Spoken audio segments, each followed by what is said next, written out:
Hi there, that's me back in Dublin now, the day after the Edinburgh Marathon, which was on yesterday, Sunday the 27th of May. Beautiful day yesterday. I would love to have been involved in it, albeit that it was extremely hot, so in one sense, you know, I would have been a bit concerned with the heat, but anyway, it seemed to have been a fantastic event. 23,000 runners, I believe, went down without a hitch from what I've heard. So yeah, and it was also the 10th anniversary of that particular Edinburgh running festival, or whatever they call it. But anyway, I wasn't there.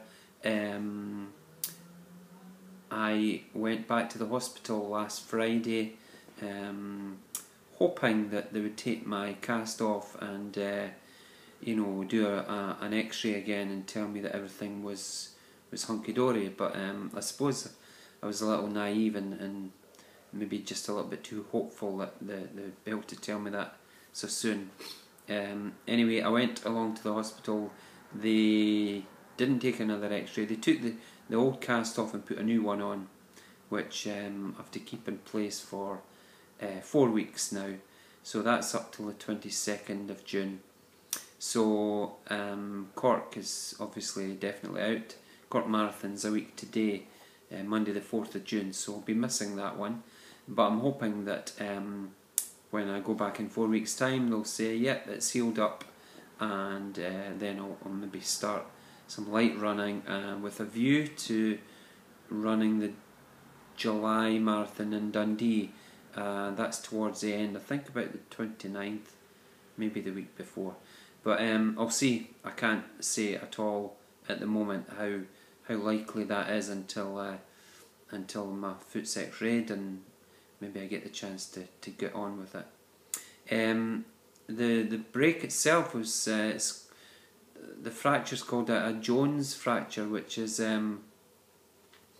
it's like fifth metatarsal, which is like your little toe, but halfway down the foot, and it's in a particularly tricky position in terms of healing, because you need good blood flow to your bones, you know, when they're going through the healing process, and notoriously that part of your foot doesn't have good blood supply, so that would mean that it would take longer than normal to heal, and if it doesn't heal very well, this story goes that they would have to put a screw in to help fuse the bone.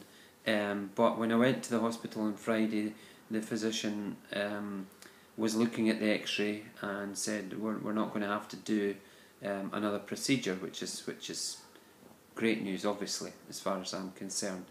So anyway, that's that. I have to stay positive. I had crutches for about 10 days, and oh my goodness, the hard work. I never appreciated that. You know, people walking around in crutches, how actual difficult it is, and how sore it is on your hands and across your chest when you're putting your whole body weight on, basically on your arms there, hands and arms. So that's me. I've now progressed to not needing the crutches anymore, which means that I can put pressure on my foot. So that's, you know, it's progress already. I'm walking about. It's awkward walking, but I'm not gonna complain. You know, it's something that I did to myself at the end of the day, the stress fracture. So yeah, looking forward to hopefully getting back out quite soon. I just wanted to say a special thanks to a guy that I haven't seen him for about 16 years, since we worked together in Edinburgh at KSCL Software House. Dave Wickham.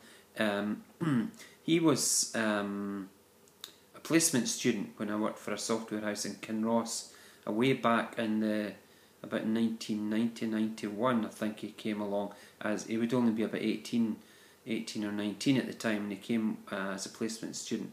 Anyway, I got on well with him, and when he graduated in, I don't know when it would be, 93 maybe, 1993, 94 perhaps, I managed to get him a job at KSCL as a developer, software developer, and apparently, according to Dave, he'd never forgotten that, and he made a donation to the website, to my website last week, for £1,200, which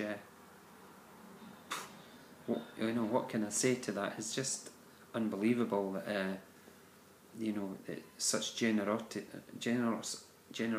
I'm sorry, is absolutely overwhelming, and I'm trying desperately to get a hold of him to speak to him, because I'm just overwhelmed. It's just fantastic. So if you ever get around to watching this, Dave, I'm telling you now, thank you very, very, very much. It's hugely appreciated, and that kind of money, it's going to a terrific cause, and hopefully we'll see the fruits of that in one fashion or another. The funds raised now is about £3,500, and that's after marathon number 4. So it's well on course. I'm up to, my target's 5,000, and I'm at 69% of that already, and we're only in May. And if you add on the gift aid, I'm sure it's near 5,000 already. So terrific stuff. We're planning more stuff for later in the year. We're having a ceilidh.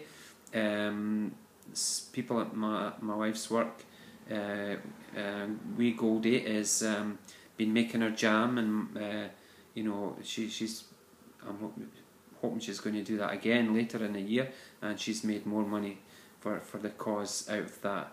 So we're having a ceilidh. We're going to have one heck of a party at the end of this, so that's something to look forward to.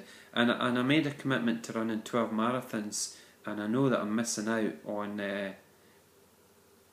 2 of them, the May and June for Edinburgh and Cork, but I'm really still hoping that I'll be able to squeeze the rest of them in, plus the 2 that I've missed. But it just depends on how I get on with my foot, so I'll have to bite my tongue for the moment and see how that goes.